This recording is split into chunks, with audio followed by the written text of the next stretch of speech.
રાજાની એ આર્ત પ્રાર્થના ભગવાને સાંભળી. તકલીફના સમયમાં જે પ્રાર્થના થાય ને એ ઓઠની ના હોય, હૃદયની. ભગવાને સાંભળી. પુનિત મહારાજ કહેતા કે પ્રાર્થનામાં દિલના દ્વારો ખુલી જાય, પ્રાર્થનામાં તન મન ધન ડૂબી જાય, પ્રાર્થનામાં આંસુડા ચાલે આંખે, પ્રાર્થનામાં સાક્ષી પ્રભુને એ આપે, પ્રાર્થનામાં કંઈએ કબૂલાતો થાતી, પ્રાર્થનામાં સત્ય જ જીભ આગાતી, પ્રાર્થનામાં પુનિત ચરણ અનુરાગ, પ્રાર્થનામાં જીવ બને મહાભાગ. ભગવાને પ્રાર્થના સાંભળી અને શ્રી સુખદેવજીને પ્રેરણા કરી. આમ તો સુખદેવજી કોઈને ત્યાં ના જાય, સંસારીને ત્યાં ગાય દોવાય એટલી વારે ના ઉભા રહે. ગાયના શિંગડાની અણી ઉપર રઈનો દાણો કોઈ ટેકવે તો કદાચ ટકે જ નહીં આમ તો, પણ એવી ઉપમા આપી છે કે ગાયના શિંગડા ઉપર રઈનો દાણો ટકે એટલી વાર પણ એ કોઈને ત્યાં જાય નહીં, ભજન છોડે નહીં. પણ આજ ભગવાન તરફથી પ્રેરણા થઈ કે જાઓ એનો ઉદ્ધાર કરો, એટલે પોતાનું ધ્યાન ભજન છોડી અને સુખદેવજી મહારાજ રાજા તરફ ગતિ કરવા લાગ્યા. રાજાનું પુણ્ય ખેંચી લાગ્યા. રસ્તામાં જેટલી વસ્તી અને વસાહતો આવી, ત્યાંના સ્ત્રીઓ અને બાળકો જુએ છે કે આ તો કોઈ કપડા વગરનો ગાંડો જાય છે દિગંબર, એટલે બધા મસ્કરી કરે છે. અને કેટલાક લોકો હાથમાં ધૂળ લઈ મુઠ્ઠીમાં સુખદેવજી ઉપર ફેંકે છે, કેટલાક લોકો કાંકરી ચાળો કરે છે. પણ હાથી મસ્તીમાં જતો હોય અને કોઈ કાંકરી ફેંકે કે ધૂળ ફેંકે એને કોઈ ફેર પડતો નથી, એવી મસ્તીમાં એ જઈ રહ્યા છે. ધીરે ધીરે ગંગા કિનારો આવ્યો, પ્રકાશ પ્રગટ થયો એમના આવવાથી. બધા બેઠેલા ઊભા થઈ ગયા. કોણ આવે છે આટલું બધું પ્રકાશમાન?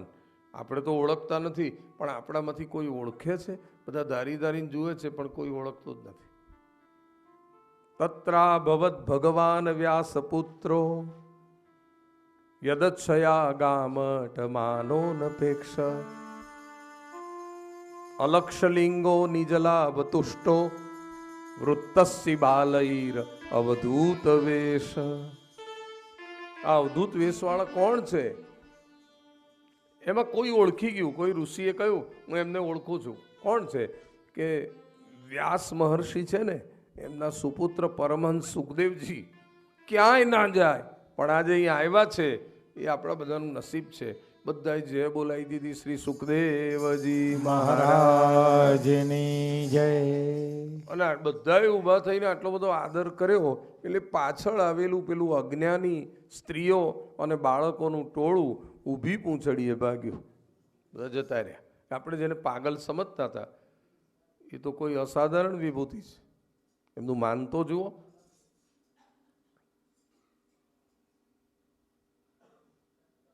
અને જગતમાં અત્યારે કળિયુગમાં એવું જ ચાલે છે. નથી સાચાને સન્માન, જુઠ્ઠાને આદર માન, જગત આ અવળું છે રે, જગત આ અવળું. હરિએ નથી સાચાને સન્માન, હો જૂઠાને આદર માન, જગત આ અવળું છે રે, જગત આ.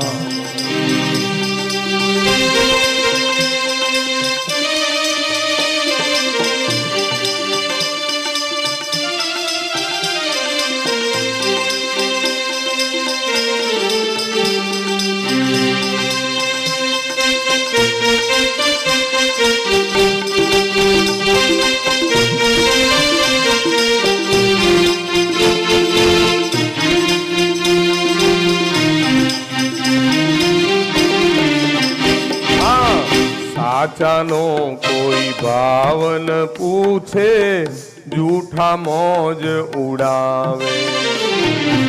સાચાનો કોઈ ભાવ ન પૂછે, જૂઠા મોજ ઉડાવે. સાચાને ઘેર ભૂખડી બારસ, સાચાને ઘેરે સાચાને ઘેર ભૂખડી બારસ, જૂઠા મીઠાઈ ખાય જગત આ અવળું છે રે, જગત આ અવળું છે. હરિએ નથી સાચાને સન્માન, જૂઠાના આદર માન, જગત આ અવળું છે રે, જગત આ અવળું. જગત આ અવળું છે રે, જગત આ અવળું છે.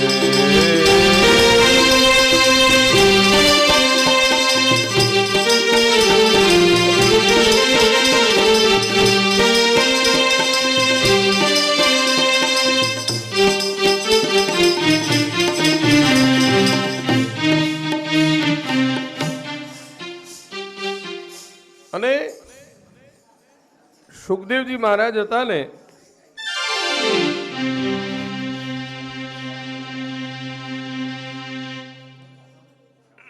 એ ચાલતા ચાલતા ચાલતા ચાલતા છેક આગળ આવી ગયા. સુખદેવજી મહારાજને એ વખતે દેહનું ભાન ન હતું, તો ક્યાં બેસવું એની એ ખબર નહીં. છેક આગળ આવ્યા, અને છેક આગળ આવ્યા ને ત્યાં ક્યાંય બેસવાની જગ્યા ન જોઈ, પણ જ્યાં રાજા પરીક્ષિત બેઠા હતા એની બાજુમાં સોનાનું સિંહાસન ક્યારનું ખાલી હતું અને રાહ જોતું હતું. સીધા એમાં બેસી ગયા. સુખદેવજીને કોઈ ફેર ના પડે, દરનું આસને ચાલે, સોનાનું ચાલે, બે સરખું એમના માટે બેસી ગયા. અને બેઠા એટલે રાજાને ખાતરી થઈ, અત્યાર સુધી હું વિનંતી કરતો હતો પણ આટલા બધા હજારો ઋષિઓમાંથી કોઈ ઊભા થઈને આ સિંહાસનમાં બેસવા તૈયાર ન હતું, પણ આ મહારાજ તો આવ્યા એવા સીધા બેસી ગયા. એટલે લાગે છે ભગવાને મારો ઉદ્ધાર કરવા આ મહાપુરુષને મોકલ્યા છે. રાજાએ બધાની જેમ એમનું પણ સન્માન કર્યું, તિલક કર્યું, અક્ષત લગાવ્યા, ફૂલની માળા અર્પણ કરી, શ્રીફળ અર્પણ કર્યું, ચરણ પખાળ્યા, ચરણામૃત માથે મૂક્યું, ચરણમાં માથું મૂક્યું, અને આંસુ ભરી આંખે એણે કહ્યું કે આવી ભૂલ ને અપરાધ મારાથી થઈ ગયા છે. 7 જ દિવસનું જીવવાનો છું, 7મા દિવસે તક્ષક આવવાનો છે, હવે મારો કૃપા કરીને આપ ઉદ્ધાર કરો. ગભરાયેલા દર્દીને જોઈ અને ડૉક્ટર પહેલાં તો એને આશ્વાસન આપે કે તમે ગભરાશો નહીં, હું તમને ચેક કરી જ લઉં છું અને પછી હું દવા આપીશ એટલે તમને રાહત થઈ જશે. એમ કે એટલે દર્દીને અડધી રાહત થાય કે નહીં? પણ ઊંટ વૈદ હોય તો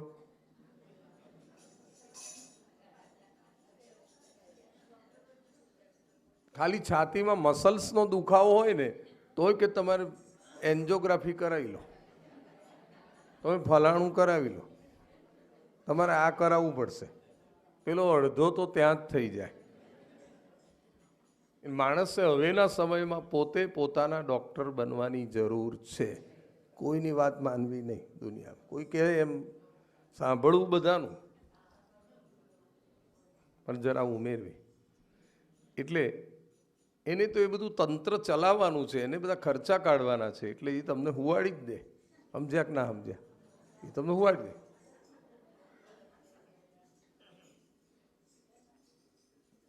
સુખદેવજી મહારાજે કહ્યું ગભરાવાનું કોઈ કારણ નથી, ડોન્ટ વરી.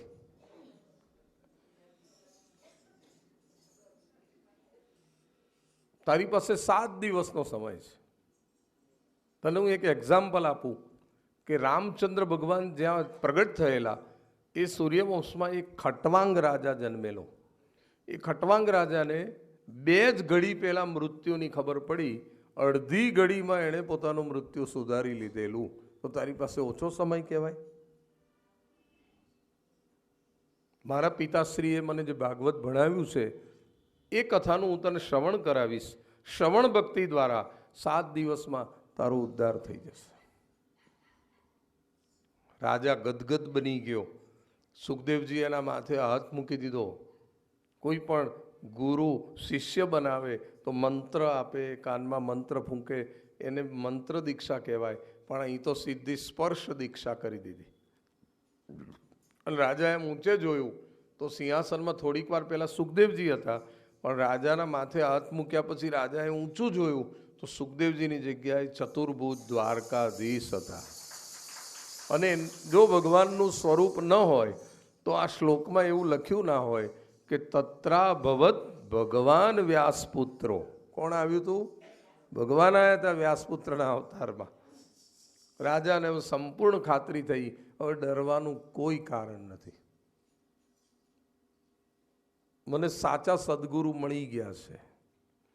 અને ગુરુ કૃપાનો સિક્કો વાગે એટલે સર્વેશ્વરને પણ ઉપર કૃપારૂપી સાઈન કરવી પડે. ગુરુજી નૈયા લાવો કિનારે, ગુરુજી નૈયા લાવો કિનારે.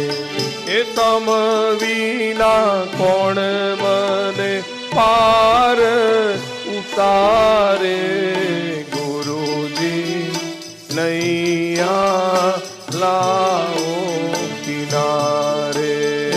તમ વિના કોણ મને પારે ઉતારે, ગુરુજી નૈયા લાવો કિનારે.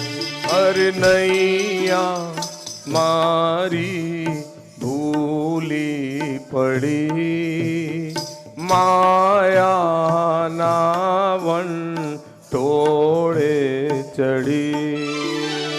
નૈયા મારી ભૂલી પડી, માયાના વન ટોળે ચડી. ઓહો બેઠો ગુરુજી હું તો અધમતાને આરે, ગુરુજી નૈયા લાવો કિનારે. ગુરુજી નૈયા લાવો કિનારે. અરે બ્રહ્મા વિષ્ણુ ને શિવજી માન્યા તમને મેં ગુરુજી. બ્રહ્મા વિષ્ણુ ને શિવજી માન્યા તમને મેં ગુરુજી. ઓહો આથી વધુ હવે કહેવું શું મારે, ગુરુજી નૈયા લાવો કિનારે. ગુરુજી નૈયા લાવો કિનારે.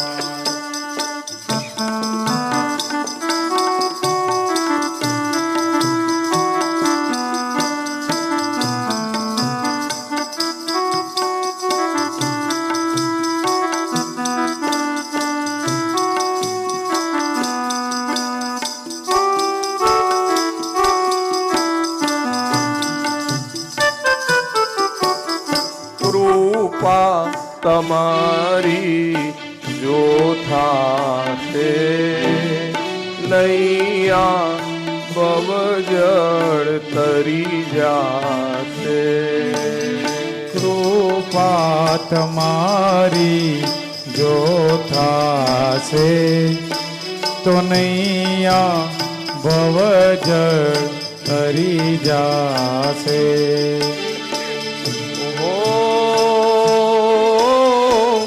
મુકેશ પડ્યો છે તમારે પનારે, ગુરુજી નૈયા લાવો કિનારે. એ મુકેશ પડ્યો છે તમારે પનારે, ગુરુજી નૈયા લાવો કિનારે. રાજાએ ગુરુજીને બે પ્રશ્ન કર્યા કે જે વ્યક્તિ ની ગતિ મૃત્યુ તરફની છે, મૃત્યુ જેનું નજીક છે એનું કર્તવ્ય શું, અને જીવ માત્રનું કલ્યાણ થાય એવો ઉપાય શું, મને બતાવો. માનવ માત્રના કલ્યાણનો ઉપાય અને જેનું મૃત્યુ નજીક છે એનું કર્તવ્ય બતાવો. અને એ સાથે પ્રથમ સ્કંદ જે અધિકાર લીલા છે એના 19 અધ્યાય અહીં પૂરા થાય છે. ઇતિ શ્રીમદ ભાગવતે મહાપુરાણે પારમહંસ્યામ સંહિતાયામ પ્રથમ સ્કંદ સમાપ્ત. પહેલા સ્કંદનું પુષ્પ પ્રભુને અર્પણ કરીએ અને બીજો સ્કંદ છે એમાં માત્ર 10 અધ્યાયની કથા છે. સાધન લીલા એનું નામ છે. સુખદેવજી મહારાજ રાજાના 2 પ્રશ્નથી પ્રસન્ન થયા છે. દ્વિતીય સ્કંદ શ્રીનાથજીનો ડાબો ચરણ કમલ, સાધન લીલા ઉર્ફે જ્ઞાન લીલા, અને એમાં બોલ્યા છે શ્રી શુક ઉવાચ વરિયાને શતે પ્રશ્ન કૃતમ લોકહિતમ નૃપ આત્મવિદ સંમત પુંસા શ્રોતવ્યાદિસુ યપર શ્રોતવ્યાંદિની રાજેન્દ્ર નૃણામ સંતિ સહસ્રશ અપશ્યતામાત્મતત્વમ ગૃહેશુ ગૃહમેધિનામ. તારા 2 પ્રશ્નો સાંભળી અને હું બહુ રાજી થયો છું, કારણ કે વરિયાને સતે પ્રશ્ન શ્રેષ્ઠ પ્રશ્ન કર્યા. અને એમાં પહેલા પ્રશ્નમાં તે કહ્યું કે માનવ માત્રનું કલ્યાણ કેમ થાય. દરેકના કલ્યાણની વાત તે કરી. માનવ માત્રનું કલ્યાણ માનવ માત્રએ જ કરવું પડે. મનુષ્યનું જીવન બહુ કિંમતી હોય છે. દુર્લભો માનુષો દેહો. 84 લાખ યોનિનું અંતિમ ચરણ મનુષ્ય દેહ છે. મનુષ્યને સતયુગમાં માણસ 1 લાખ વર્ષ જીવાડતો હતો, પણ દુરુપયોગ થતો હતો. એટલે ત્રેતાયુગમાં 1 લાખમાંથી 1 મીંડું ઉડાવી દીધું, 10,000 વર્ષ. પછી દ્વાપર યુગ આવ્યો એટલે લાગ્યું આ થોડુંક વધારે છે આયુષ્ય, પાછું 1 મીંડું લઈ લીધું, 1000 વર્ષ. કળિયુગ આવ્યો, પાછું 1 મીંડું ઉઠાવી લીધું, 100 વર્ષ. અને એમાં જેટલા વર્ષ માણસ જીવે, અત્યારે જાપાનના લોકો 100 વર્ષ જીવે છે એવું સાંભળ્યું છે. જેટલા વર્ષ માણસ જીવે એ દિવસે કામ ક્યારે કરી શકે કે રાત્રે ઊંઘ લે ત્યારે. દિવસના 12 કલાક, રાત્રિના 12 કલાક, ટોટલ 24 કલાક. 12 કલાક ઊંઘવામાં ગયા, 12 કલાક જાગવામાં ગયા. 12 કલાકમાંથી 8 કલાક ડ્યુટી ઉપર જવું પડે, ફરજિયાત નોકરી. હવે 8 ગયા એટલે રહ્યા 4 કલાક. 4 કલાકમાં નાહવું, ધોવું, ખાવું, પીવું અને બીજી અનેક પ્રવૃત્તિ ઘણા લોકોને હોય છે. કોઈ જીમમાં જાય, કોઈ ક્લબમાં જાય, કોઈ પાર્ટીમાં જાય, કોઈ પાર્લરમાં જાય, કોઈ સામાજિક પ્રસંગોમાં જાય. હા, હોય કે નહીં? એટલે બીજા વ્યવહારિક કામો કેટલા બધા હોય. હવે એ 4 કલાકમાંથી બધું કપાતા ભગવાનના ફાળે કેટલો સમય રહે? તો કે આમ કબાટ ખોલ્યું, દીવો પ્રગટાયો, સેજ ઘંટડી વગાડી, ફિર કલ મિલેંગે, પાછો જતો રહે.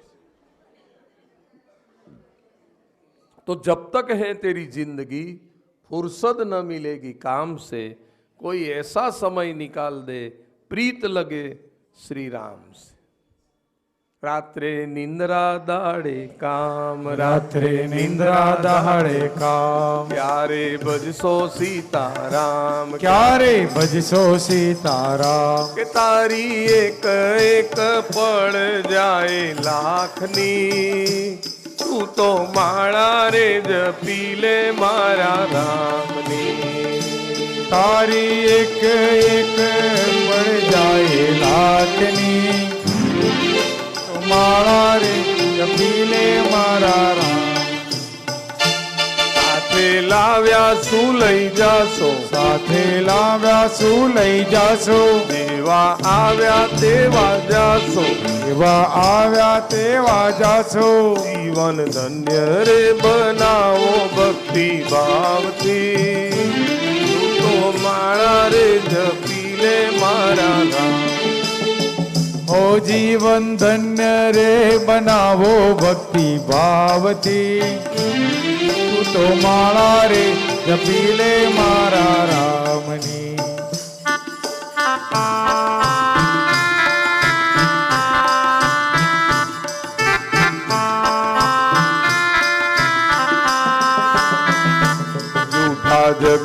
જૂઠા એ ખેલ જૂઠા જગના જૂઠા ખેલ મનવા મારું તારું મેલ મનવા મારું તારું મેલ તું તો છોડી દે ને ચિંતા આખા ગામની તું તો માળા રે જપી લે મારા રામની તું તો છોડી દે ને ચિંતા આખા ગામની તું તો માળા રે જપી લે મારા રામની કે રાજા રંગીલા રણ છોડ રાજા રંગીલા રણ છો મારા ચિતલડાના ચોર મારા ચિતલડાના ચો મેં તો મૂર્તિ જોઈ છે મારા શ્યામની મને લાગી રે લગન એના નામની મેં તો મૂર્તિ જોઈ છે મારા શ્યામની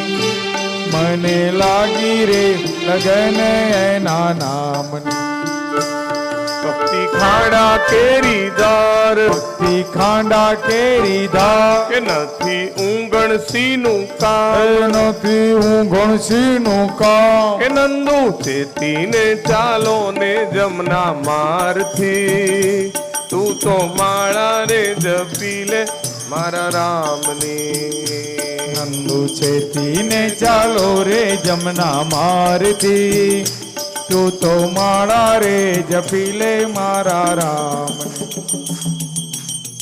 રાત્રે નિંદ્રા દિવસે કામ ક્યારે બચશો સીતા એટલે એ થોડામાંથી થોડો સમય કાઢીને પણ મનુષ્યએ પ્રભુની ભક્તિ કરવી જોઈએ.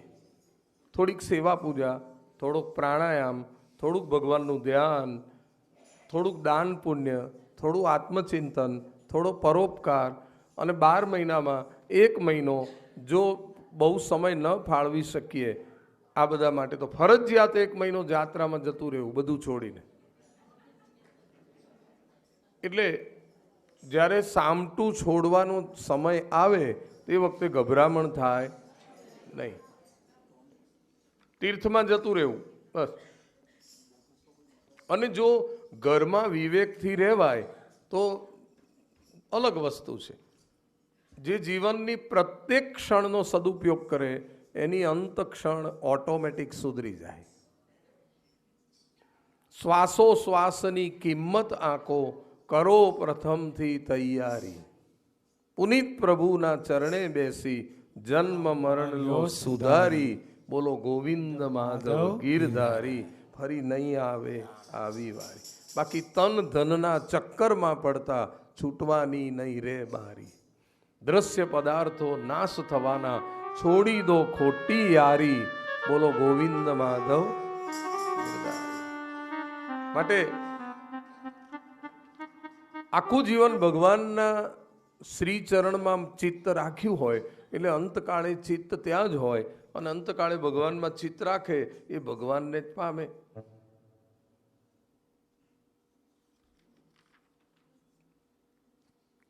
મનુષ્ય માત્રનું કલ્યાણ 3 રીતે થાય. તનથી જન સેવા અને ભગવત સેવા, મનથી બને એટલો સત્સંગ અને ધનનો સારા કામમાં સદુપયોગ. તો કલ્યાણ જ છે. ત્રણેયનો સદુપયોગ કરો, તન મન અને ધનનો. અને રાજા તે મને એમ પણ પૂછ્યું કે જેનું અંત સમય નજીક હોય એનું કર્તવ્ય શું? અંત સમય નજીક હોય એણે પોતાની બધી વૃત્તિઓને વશ કરી અને ભગવાન તરફ વાળી દેવી. અત્યારે તારી એ જ સ્થિતિ છે. ભગવાન તરફ જ તારી મતિ અને ગતિ કરવાની જરૂર છે. અને એ ભગવાનને શાસ્ત્રોમાં વિરાટ પુરુષના નામથી ઓળખવામાં આવે છે. ભગવાન એટલા બધા વિરાટ છે કે એમનું તું ધ્યાન કરીશ અને એ ધ્યાન કરીને તું કથા સાંભળીશ તો તને ઓર આનંદ આવશે. 14 માળનો આ બંગલો છે, એમાં સૌથી નીચેના પાતાળમાં ભગવાનના ચરણ પહોંચે છે અને સૌથી ઉપરના બ્રહ્મલોકમાં એમનું મસ્તક પહોંચે છે. પાતાલ મેતસ્ય હિ પાદ મૂલમ પઠંતી પ્રાર્ષ્ણી પ્રપદે રસાતલમ તલાતલમ મહાતલમ વિશ્વ સુજૌત ગુલ્ફૌ તલાતલમ વૈ પુરુષસ્ય જંગૈ. કોઈ માળ ભગવાનનો ચરણ, કોઈ માળ ભગવાનનું સાથળ, કોઈ માળ ભગવાનનું કમર, કોઈ માળ ભગવાનનું મસ્તક, એવા 14 માળ છે અને ભગવાન બધે વ્યાપ્ત છે. એનું તું ધ્યાન કર. તારી નજર જ્યાં પડે ત્યાં બધે જ ભગવાન છે, કોઈ એવી જગ્યા જ નથી. તસ્માત સર્વાત્મના રાજન હરિ સર્વત્ર સર્વદા. બધે જ ભગવાન છે. આ પૃથ્વી ઉપર જેટલી નદીઓ છે એ બધી જ ભગવાનની નાડીઓ છે. જેટલા પર્વતો છે એ ભગવાનના અસ્થિ છે. જેટલા વૃક્ષો છે એ ભગવાનના રૂવાડા છે. 6 લાખ રૂવાડા કાપ્યા છે હમણાં. પછી શું દશા થાય ઉનાળામાં જોજો તમે. અને એના નિશાસા લાગે કે ન લાગે?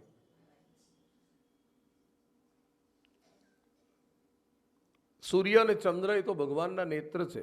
સમુદ્ર એ તો ભગવાનનું ઉદર છે. બ્રાહ્મણો તો ભગવાનનું મુખ છે. ક્ષત્રિયો તો ભગવાનના બાહુ છે. વૈશ્ય તો ભગવાનના સાથળ છે. અને શૂદ્ર એ તો ભગવાનના શ્રી ચરણ છે. કોઈ ભગવાનથી અલગ નથી. કોઈને અલગ જોવાની જરૂર નથી. ઈશાવાસ્યમિદમ સર્વમ કહ્યું છે.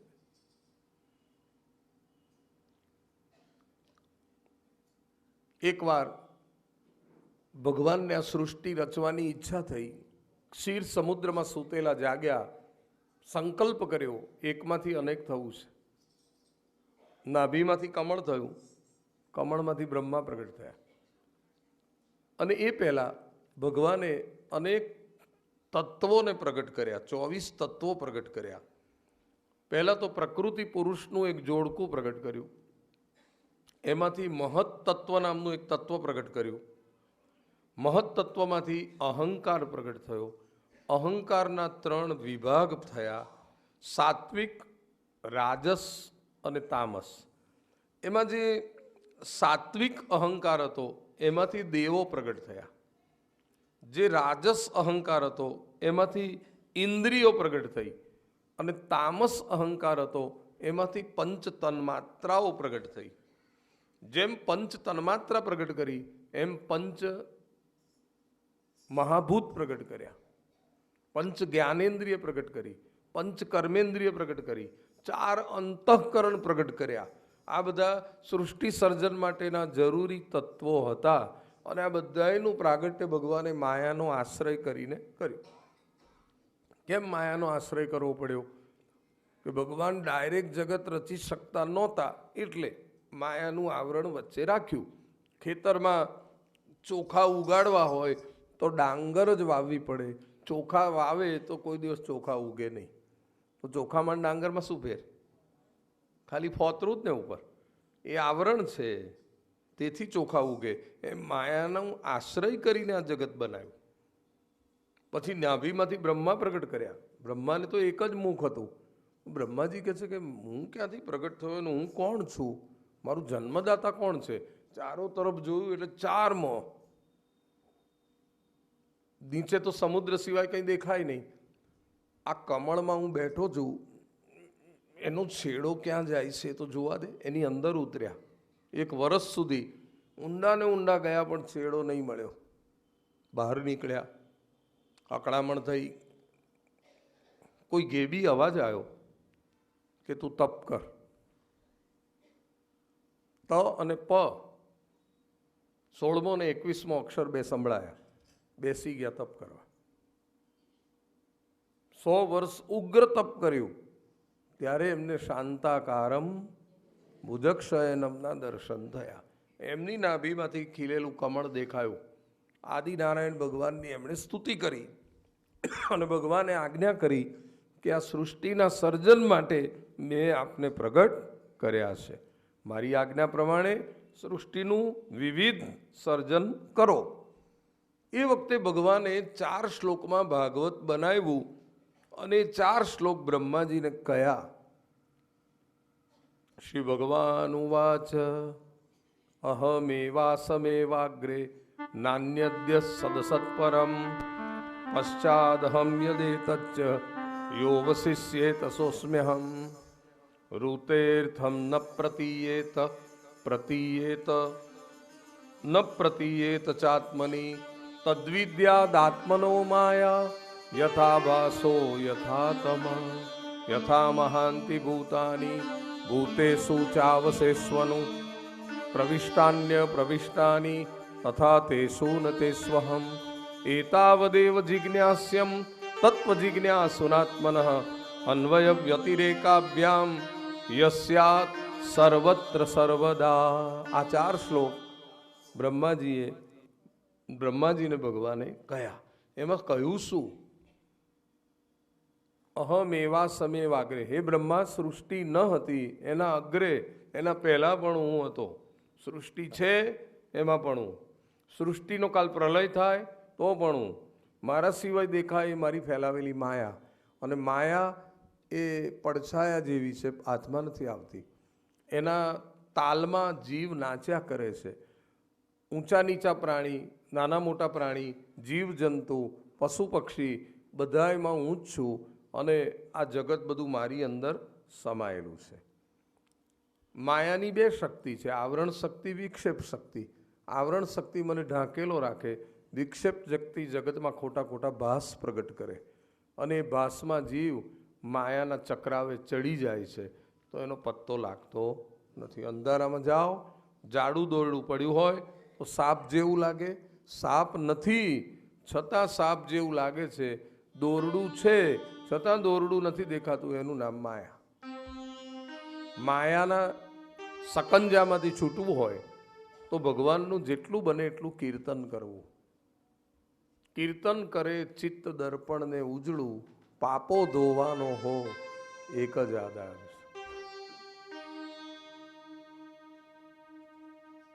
કીર્તન શબ્દને ઊંધો કરો તો શું થાય? નર્તકી, માયારૂપી નર્તકીના ત્રાસમાંથી છૂટવું હોય તો નર્તકી શબ્દને ઊંધો કરી દો. બને એટલું કીર્તન કર્યા કરો. આ રીતે ભગવાને જગત બનાવ્યું. અને જે 4 શ્લોક નારાયણે બ્રહ્માને કહ્યા, એમણે જ નારદજીને કહ્યા, એમણે જ વ્યાસજીને કહ્યા. અને એમાંથી આ ભાગવતની રચના થઈ. અને હવે રાજા, તમે જેવા જેવા પ્રશ્ન પૂછો છો એવા જ પ્રશ્ન વિદુરજીએ મૈત્રેય મુનિને પૂછેલા. એ કથા હું તમને કહું, એમાંથી તમારા અનેક પ્રશ્નોના જવાબ મળશે. અત્યારે 2 સ્કંદ પૂરા થયા છે. હવે ભાગવતમાં ટોટલ 12 સ્કંદ, 2 પૂરા થયા એટલે 10 બાકી રહ્યા. 10ની અંદર 10 લીલાઓ કહેવાશે. અત્રો સર્ગ વિસર્ગશ્ચ સ્થાનમ પોષણ ભૂતય મન્વંતરે શાનુ કથા નિરોધો મુક્તિરાશ્રય. ઇતિ શ્રીમદ ભાગવતે મહાપુરાણે પારમહંસ્યામ સંહિતાયામ દ્વિતીય સ્કંદ સમાપ્ત. બોલો ભાગવત ભગવાન કી જય. સુખદેવજી મહારાજની જય. બીજા સ્કંદનું પુષ્પ પ્રભુને અર્પણ કરી અને ત્રીજા સ્કંદની કથા આપણે પાછા શ્રવણ કરીએ. તૃતીય સ્કંદ એ શ્રીનાથજીનો જમણો બાહુ છે. અને એમાં 33 અધ્યાયની કથા છે. કથાની શરૂઆતમાં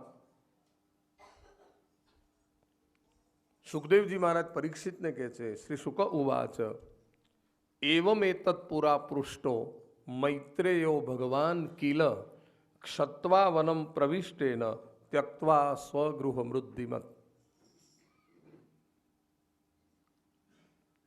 હવે જે કથા શરૂ થાય ત્રીજા સ્કંદની, એનું નામ સર્ગ લીલા. પછી ચોથો સ્કંદ આવશે એટલે વિસર્ગ લીલા, પછી સ્થાન લીલા, પછી પોષણ લીલા, પછી ઉતિ લીલા, પછી મન્વંતર લીલા, પછી નિરોધ લીલા, પછી મુક્તિ લીલા, પછી આશ્રય લીલા. જ્યારે કૌરવોએ પાંડવો સાથે અન્યાય કર્યો, વિદુરજીને ગમ્યું નહીં, ધૃતરાષ્ટ્રને 2 શબ્દો શિખામણના કયા. થાંભલા પાછળ ઊભેલો એક સેવક સાંભળી ગયો.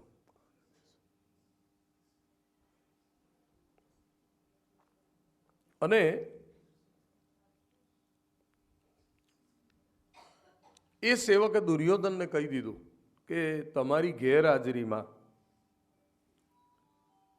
વિદુરજી તમારા પિતાને તમારા માટે આવું આવું કહેતા હતા. દુર્યોધનનો ત્યાગ કરો, એ યોગ્ય નથી, આમ તેમ બધું કહ્યું. એટલે દુર્યોધન ગુસ્સે ભરાયો, કહેવા લાગ્યો કે તમે અમારા ઘરનું ખાઓ અને પાંડવોની તરફેણ કરો એ ક્યાંનો ન્યાય? એટલે તમે અહીંથી નીકળી જાઓ, ધક્કા મારીને કાઢવામાં આવશે. વિદુરજી જાતે નીકળી ગયા અને એ વિદુરજી એમની પત્નીને લઈ ગંગા કિનારે 12 વર્ષ રહ્યા અને પછી એમણે ભારતના જુદા જુદા પવિત્ર તીર્થધામોમાં પરિભ્રમણ કર્યું. હવે જેને ઘેર દ્વારકાનો નાથ સોનાનો રથ લઈને સામેથી ગયો હશે, કોઈ સાધારણ વ્યક્તિ તો નહીં હોય. બધાય ભગવાનના ઘર તરફ દોડે છે, ભગવાન એના ઘર તરફ દોડ્યા. વિચાર કરો કેવી ભક્તિ હશે વિદુરજીની. અને આવા પવિત્ર માણસ જ્યાં તીર્થોમાં પગ મૂકે ત્યાં તીર્થ પણ પાવન થઈ જાય. વિદુરજી જાત્રાએ નીકળ્યા છે, આમ તો ખાલી હાથે ગયા છે, પણ નીકળ્યા એટલે કૌરવોનું પુણ્ય સમાપ્ત થઈ ગયું. વિભીષણે લંકા છોડ્યું એ દિવસે રાવણનું આયુષ્ય પૂરું થઈ ગયું. એમ વિદુરે હસ્તિનાપુર છોડ્યું, કૌરવોનું આયુષ્ય પૂરું થઈ ગયું. એમ સમજી લો, કાઉન્ટ ડાઉન શરૂ થઈ ગયું વિનાશનું. અને અત્યારે આ આખી દુનિયાના દેશો એ જ ચિંતામાં પડેલા છે કે હવે શું થશે. કાલ જે થયું એના પ્રત્યાઘાત રૂપે હવે શું થશે.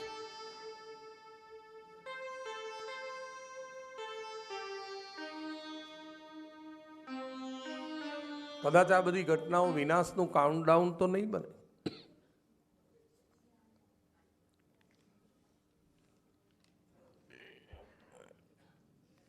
કૌરવોનું પુણ્ય લઈને નીકળી ગયા છે વિદુરજી. સનિર્ગતા કૌરવ પુણ્ય લબ્ધૌ ગજાવયા તીર્થ પદપદાની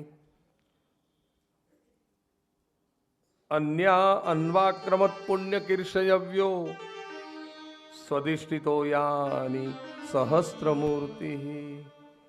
સનિર્ગતા કૌરવ પુણ્ય લબ્ધૌ, કૌરવોનું પુણ્ય લઈને નીકળી ગયા અને એ નગર છોડી દીધું. ગજાવયા તીર્થ પદપદાની, તીર્થોમાં પદાર્પણ કર્યું અને અન્વા ક્રમત પુણ્ય કીર્ષયોવ્યામ, પવિત્ર ક્ષેત્રે આગળ વધ્યા.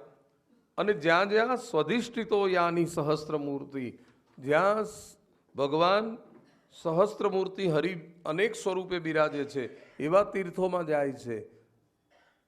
તતસ્વતી વ્રજ સુરાષ્ટ્રમૃદ્ધમ સૌવીર મત્સ્યાન કુરુજાંગલાંશ્ચ કાલેન તાવદ્ય યમુનામુપેત્ય તત્રોદ્ધવમ ભાગવતમ દદર્શ. અનેક ભારતના પવિત્રો તીર્થોને એમણે પવિત્ર કર્યા. જ્યાં જળ વધારે છે, તીર્થ છે, સ્થળ વધારે છે એવા ક્ષેત્રોમાં ફર્યા. અને એમ કરતાં કરતાં સૌરાષ્ટ્રમાં પણ ગયા, કચ્છમાં એટલે સૌરી દેશમાં પણ ગયા, મત્સ્ય દેશમાં ગયા, કુરુજાંગલમાં ગયા અને ત્યાંથી છેલ્લે બધી જાત્રા કરી વ્રજમાં ગયા. કાલેન તાવદ્ય યમુનામુપેત્ય, યમુના કિનારે ગયા અને યમુના કિનારે તત્રોદ્ધવમ ભાગવતમ દદર્શ, પરમ ભાગવત ઉદ્ધવના દર્શન થયા. યમુનાના કિનારે કદમના ઝાડ પાસે એક પાગલ પ્રેમી ત્યાં મળી ગયો. બાપ આળોટતો હતો રમણ રેતીમાં. ધારીને જોયું કોણ છે આ પાગલ પ્રેમી. એ હતા ઉદ્ધવ. ઉદ્ધવે વિદુરને જોયા, વિદુરે ઉદ્ધવને જોયા. બે સંતોનું મિલન થયું. ઉદ્ધવ, તમે ક્યાં જઈ રહ્યા છો અને તમારા માથે પાદુકા કોના છે? ઉદ્ધવજીએ કહ્યું કે હું દ્વારકાથી નીકળ્યો છું અને મને કહેતા થોડું દુઃખ થાય છે કે દ્વારકામાં યાદવોની યાદવા સ્થળી થઈ, પરસ્પરના ક્લેશથી બધા સમાપ્ત થઈ ગયા અને આ પ્રભુના પ્રસાદીના પાદુકા લઈ એમની આજ્ઞાથી હું બદ્રિકાશ્રમ જઈ રહ્યો છું. અને પ્રભુએ મને છેલ્લે ઉપદેશ કર્યો ને ત્યારે તમને 3 વાર યાદ કર્યા. જીવ ભગવાનનું આખો દાડો માળા લઈને સ્મરણ કરે એ સાધારણ ભક્તિ, ભગવાન ભક્તને યાદ કરે એ અસાધારણ ભક્તિ. મને બધાય મળ્યા, પણ છેલ્લે મારો વિદુર ના મળ્યો. વિદુરજી નાના બાળકની જેમ રડે છે. જો મને એટલું બધું યાદ કર્યા તો પછી કેમ મને મૂકીને જતા રહ્યા? ઉદ્ધવ કહે છે મને જ નથી લઈ ગયા તો તમને ક્યાં લઈ જવાની વાત આવી? મેં ઘણી વિનંતી કરી ત્યારે એમણે કહ્યું કે એકલા જ આવ્યા ને એકલા જ જવાના, એવું કહ્યું. તો હવે એમનો આપેલો ઉપદેશ તો મને આપો. અત્યારે નો ટાઈમ, મારે ઝડપથી બદ્રિકાશ્રમ જવાનું, એટલે હું રોકાઈશ નહીં. પણ આજની રાત આપણે બને એટલો સત્સંગ કરીશું. પણ તમે કાલે છે ને ગંગા કિનારે જજો, આ યમુના કિનારેથી. ત્યાં મૈત્રેય મુનિનો આશ્રમ છે. એ તમને ભગવાનનો આપેલો ઉપદેશ આપશે. કેમ કે મને ઉપદેશ કર્યો ત્યારે મૈત્રેય મુનિ ત્યાં હાજર હતા દ્વારકામાં. સારું સારું, એવું કરીશ. બે પ્રેમીઓ આખી રાત કૃષ્ણ કથા કરી, સવારે માળ ભેટીને છૂટા પડ્યા. ઉદ્ધવ ગયા બદ્રીનાથ અને વિદુરજી આવ્યા ગંગા કિનારે. ગંગામાં સ્નાન કર્યું, ગંગામાંથી બહાર નીકળ્યા. ગોળ ગોળ પથ્થરો છે ગંગામાં, પગ મૂકતા રડે છે. ગંગાનો પથ્થર થયો હોત તોય સારું હતું. મારા પ્રભુ મને મૂકીને ગયા તોય હજી હું જીવતો ફરું છું, તો મારું હૃદય પથ્થર જેવું ના કહેવાય? રડતા રડતા મૈત્રેય મુનિના આશ્રમમાં ગયા. મૈત્રેયના દર્શન થતાં પ્રણામ કર્યા. એમની વિનમ્રતા જોઈ પ્રસન્ન થયા. પધારો વિદુર, તમે તો પ્રભુના પ્રીતિપાત્ર છો.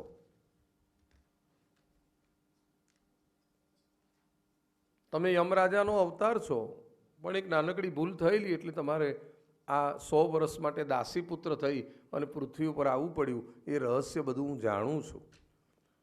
બોલો કેમ આવું થયું? તો કહે છે કે દ્વારકામાં ભગવાને જે ઉપદેશ કરેલો એ સાંભળવા માટે આવ્યો છું. જ્ઞાનમ પરમ આત્મરહ પ્રકાશમ યદાહ યોગેશ્વર ઈશ્વરસ્તે.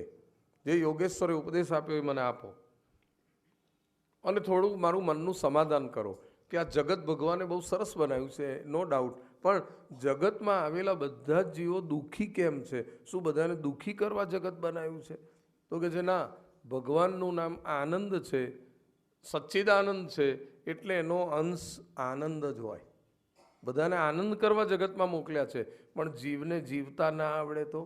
જીવતા જો આવડે તો જીવનમાં લહેર છે, ના જીવતા આવડે તો ચારે બાજુ ઝેર છે. જીવન જીવવાની ચાવી જેણે જેણે મેળવી, એણે અમૃતની શેરો સાથે આ કાયાને કેળવી. મોરલીવાળાની સદા એના ઉપર મેર છે. જીવતા જો આવડે તો જીવનમાં લહેર છે. નદી મસ્તીમાં વહે છે કે નહીં? વૃક્ષો મસ્તીમાં ઝૂલે છે કે નહીં? પક્ષીઓ કેવા એના મસ્તીમાં ગીતો ગાય છે. હવે પક્ષીઓએ તો 12 મહિનાનું સીધું કે અથાણું બનાવ્યું નથી. આપણે તો બધું ભરીને બેઠા છીએ, તોય લમણે હાથ દઈને બેઠા. એ તો સવારમાં ભગવાન ભરૂસે નીકળી પડે છે ચારો ચરવા, અને તોય મસ્તીમાં રહે છે. એક માણસનો આ સ્વભાવ બની ગયો છે કે એણે જીવનને રંગીન અને સંગીન બનાવતા આવડતું નથી.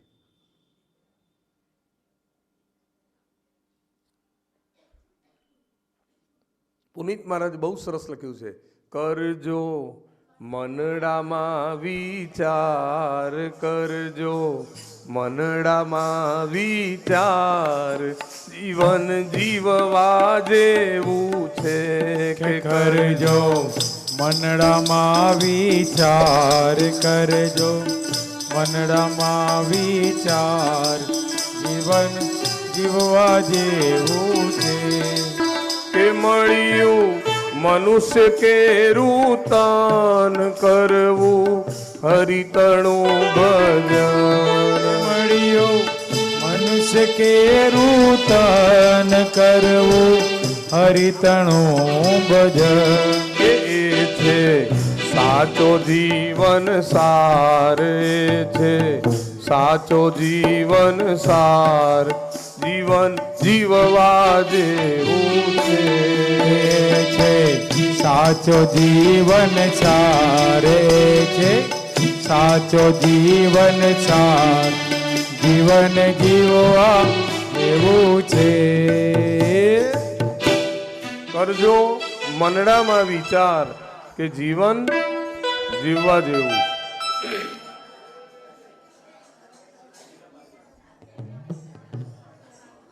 ભગવાને કોઈને પણ દુખી કરવા માટે આ જગત બનાવ્યું નથી. સદા મસ્તીમાં રહેવું. જિંદગી એક સફર હે સુહાના, યહાં કલ ક્યા હો કિસને જાના. મુસ્કુરાતે હુએ દિન બીતાના, યહાં કલ ક્યા હો કિસને જાના. એવું જે જીવો દુખી છે એ ગેરસમજથી દુખી છે. જે જીવો દુખી છે એ અજ્ઞાનતાને વશ દુખી છે.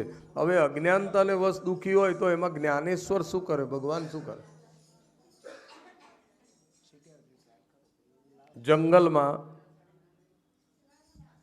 માકડું પકડવા કોઈ જાય તો માકડાને પકડવું બહુ અઘરું છે.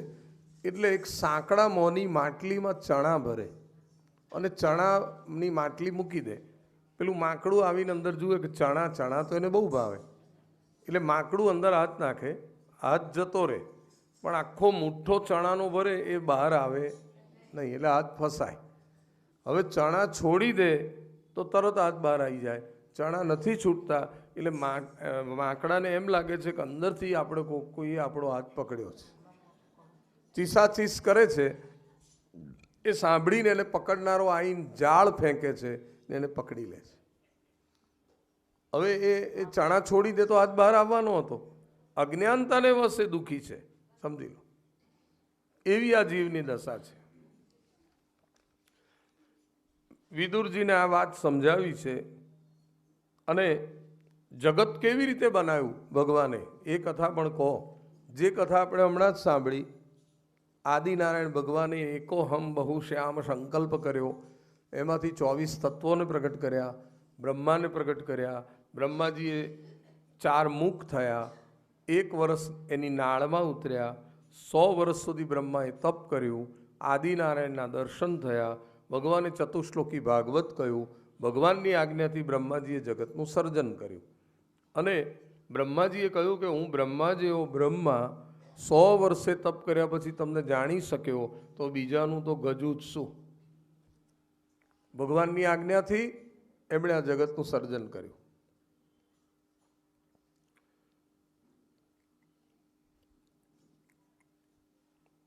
જગતના સર્જન માટે જે જરૂરી તત્વો હતા એ 24 ભગવાને પ્રગટ કરેલા જ હતા. પૃથ્વી, જલ, તેજ, વાયુ અને આકાશ, આ પંચ મહાભૂત કહેવાય. શબ્દ, સ્પર્શ, રૂપ, રસ અને ગંધ, આ પંચ તન માત્રાઓ કહેવાય. ત્યારબાદ આંખ, કાન, નાક, જીભ અને ત્વચા એટલે ચામડી, આ જ્ઞાનેન્દ્રિય કહેવાય. એનાથી આપણને જ્ઞાન થાય. હાથ, પગ, પાયું, ઉરસ્થ અને વાણી એ કર્મેન્દ્રિય કહેવાય. મન, બુદ્ધિ, ચિત્ત અને અહંકાર એ અંતઃકરણ કહેવાય. આવા તત્વો પ્રગટ કર્યા. એનો આશ્રય કરી અને બ્રહ્માજીએ જગતનું સર્જન કર્યું. અને બ્રહ્માજીએ એમના અંગમાંથી અનેક ઋષિઓને પ્રગટ કર્યા. ખગોળ ભૂગોળ પ્રગટ કરી. 14 માળનું બ્રહ્માંડ, એમાં 7 માળ પાતાળના, એની નીચે શેષનાગ, આકાશમાં 27 નક્ષત્રો, જ્યોતિષ ચક્રો, સૂર્યચંદ્ર, બધી દિશાઓ, બધા ક્ષેત્રો, બધા વનો, બધી નદીઓ, બધા પર્વતો, 18 ભાર વનસ્પતિ, 84 લાખ યોની, સમયની ગણતરી, દિવસ રાત્રિ, ચોઘડિયું, પહોર, મહિનો, ઉત્તરાયણ, દક્ષિણાયણ, દરેકનું આયુષ્ય, મેઘો, વીજળીઓ, વરસાદ. બ્રહ્માજીએ કેટલું બધું સર્જન કર્યું.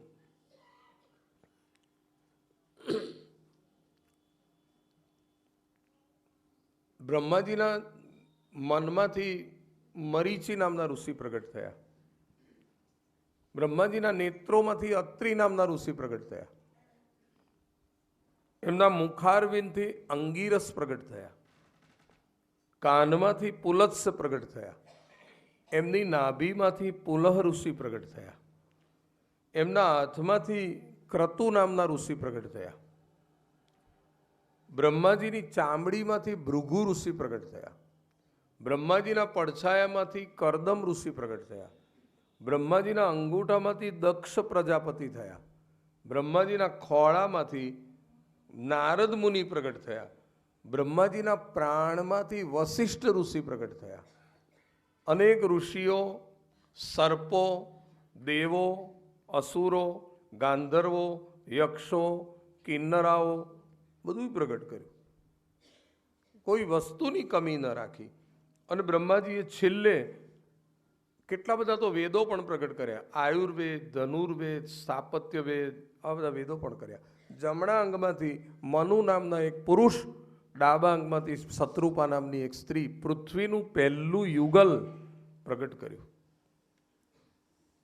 બધા ઋષિઓ ઊભા છે, મનુ શત્રુપા ઊભા છે.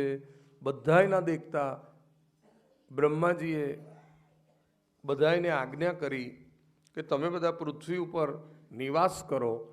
પહેલાં ભગવાનનું તપ કરજો, પછી લગ્ન કરજો, પછી પ્રજાનું નિર્માણ કરજો, એટલે મારું સર્જન કાર્ય આગળ વધશે.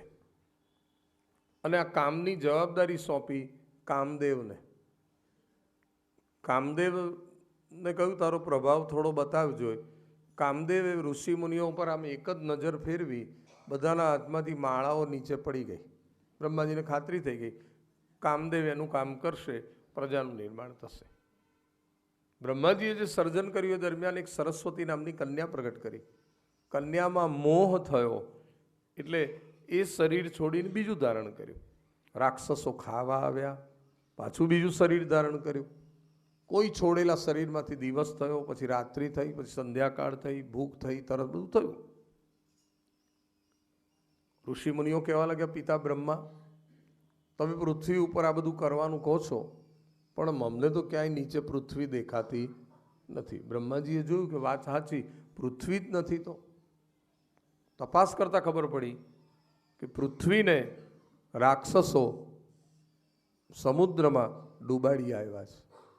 બ્રહ્માજીએ ભગવાનને યાદ કર્યા, પ્રભુ કામ અટકેશ. બ્રહ્માજીને એક જોરદાર છીંક આવી. બ્રહ્માજીના નાસિકામાંથી એક અંગૂઠા જેવડું વિષ્ણુનું સ્વરૂપ પ્રગટ થઈ અને નીચે આવીને પડ્યું. ધીરે ધીરે સ્વરૂપ આકાશ જેટલું થઈ ગયું, વિરાટ. અને ગર્જના કરી આમ.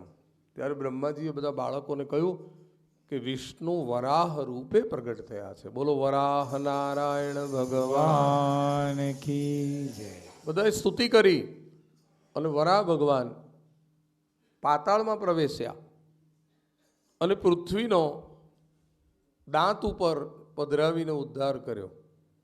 અડધે રસ્તે આવતા હતા ત્યાં એક રાક્ષસ મળ્યો, હિરણ્યાક્ષ. અને એણે ભગવાનની ભરપૂર નિંદા કરી. તું વનમાં રખડનાર પશુ છે, અમારા બધાનું અહિત કરે છે, આજ તારી કોઈ સલામતી નથી.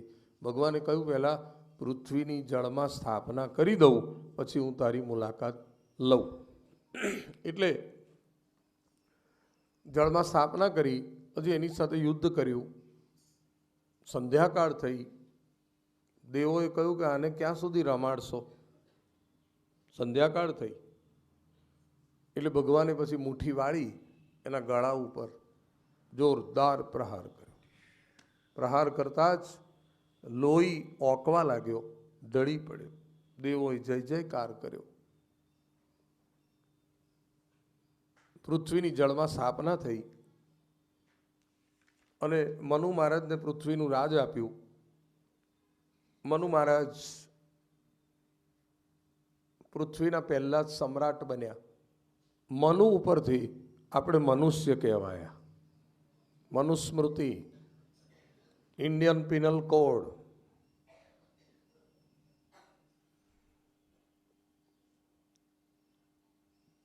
અહીં એક પ્રશ્ન પૂછવામાં આવ્યો કે આ હિરણ્યાક્ષ કોણ હતો અને એને ભગવાન સાથે કેમ વેર થયું? તો જવાબમાં કહેવામાં આવ્યું કે કશ્યપ ઋષિનો દીકરો હતો આ. જ્યારે બ્રહ્માએ સૃષ્ટિ સર્જી ત્યારે મનમાંથી 4 સનત કુમારો પ્રગટ કરેલા. એ ભાઈઓ નારદજીની જેમ સંસારમાં નહીં પડેલા, તપ કરવા ગયેલા. પણ એકવાર બ્રહ્માજીને મળ્યા. બ્રહ્માજીએ કહ્યું કે મારી સર્જેલી સૃષ્ટિ તમે જોઈ? તો કે જોઈ. કેવી લાગી?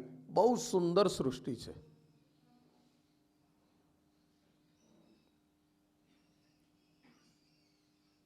અને જોઈને એમ લાગે છે કે રચના આટલી સરસ છે તો રચના કરનાર પ્રભુ કેટલા સુંદર.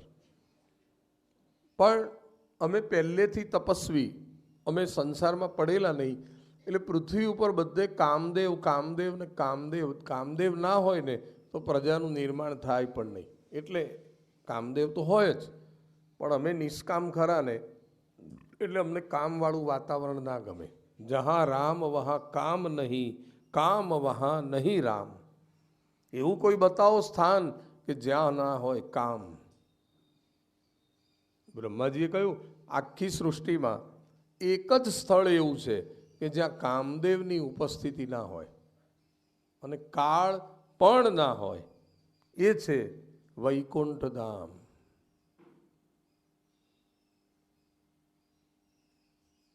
તમે ત્યાં જાઓ, લક્ષ્મીનારાયણ બિરાજે છે.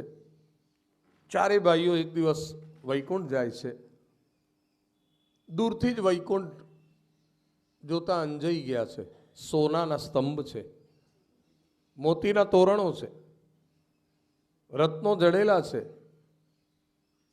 સોનાના શીંગડા અને રૂપાની ખરીવાળી ગાયો વિહાર કરી રહી છે. 1000 પાંખડીવાળું કમળ ત્યાંના સરોવરમાં થાય છે. એ હાથમાં લઈ અને જગત માતા લક્ષ્મીજી બુહારી કરે. અદ્ભુત કહેવાય. લક્ષ્મીજીના દર્શન ત્યાં જ થઈ ગયા. ઓમ મહાલક્ષ્મી નમો નમઃ, વિષ્ણુ પ્રિયાય નમો નમઃ, ધનપ્રદાય નમો નમઃ, વિશ્વજનન્યય નમો નમઃ. દર્શન થઈ ગયા. હવે વૈકુંઠમાં પ્રવેશ કર્યો. વૈકુંઠને 7 દરવાજા. મોટા મોટા યોગીઓ તપ કરે ત્યારે ભગવાનનો સાક્ષાત્કાર થાય. એમ ના મળે ભગવાન. એ તપના પણ 7 સ્ટેપ હોય છે. એટલે ભગવાન સુધી પહોંચવાના 7 દરવાજા. દરેક દરવાજે 2 દ્વારપાળો. પણ દૂરથી જુઓ તો એમ લાગે ભગવાન જ ઊભા છે. અંદર પ્રવેશ કર્યો. દરવાજા નંબર 1, 2, 3, 4, 5, 6 પસાર થઈ ગયા. હવે એક જ દરવાજો છે, એમાં જઈશું ને એટલે દર્શન થશે.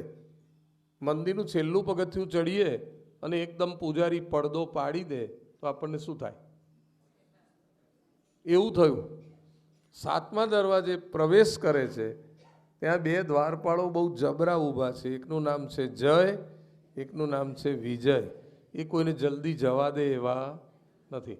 એટલે બંને જણાએ રોક્યા. સનત કુમારોને કહ્યું સાવધાન બાળકો, ઊભા રહો. બાળકો એટલે કહ્યું કે 1000 વર્ષના હોવા છતાં તપને લીધે 5 જ વર્ષના દેખાતા હતા. એટલે નાના બાળકને તો કોઈ જગ્યા રોકી શકે, કોઈ ગમે ત્યાં. નાનું છોકરું જતું કે ઉભો નથી કહેતા. રોક્યા અને કહ્યું તમે આમ અંદર કેવી રીતે જઈ શકો? અમને અહીં પહેરો ભરવા ઊભા રાખ્યા છે. તમે અમને પૂછો, અમે ભગવાનની આજ્ઞા લઈ આવીએ, પછી તમને અંદર જવા દઈએ. જો ભગવાનની આજ્ઞા લઈને જ અંદર જવાનું નિયમ હતો તો આ 6 દરવાજાવાળાએ તો અમને આવવા દીધા. અને છેક અમે નજીક આવ્યા ત્યારે જ તમે અમને રોક્યા. અમારા હૃદયને ઠેસ પહોંચી છે. અમને લાગે છે કે તમારું વર્તન યોગ્ય નથી. 7મા દરવાજે ઊભા રહેવાને તમે લાયક નથી. અમારો તમને શ્રાપ છે. તમે જેને બાળકો કહો છો ને એ બાળકો નથી. અમે ભગવાન માટે જરૂર અમે બાળકો હોઈશું, પણ તમારા માટે અમે બાળકો નથી. તો કોણ છો?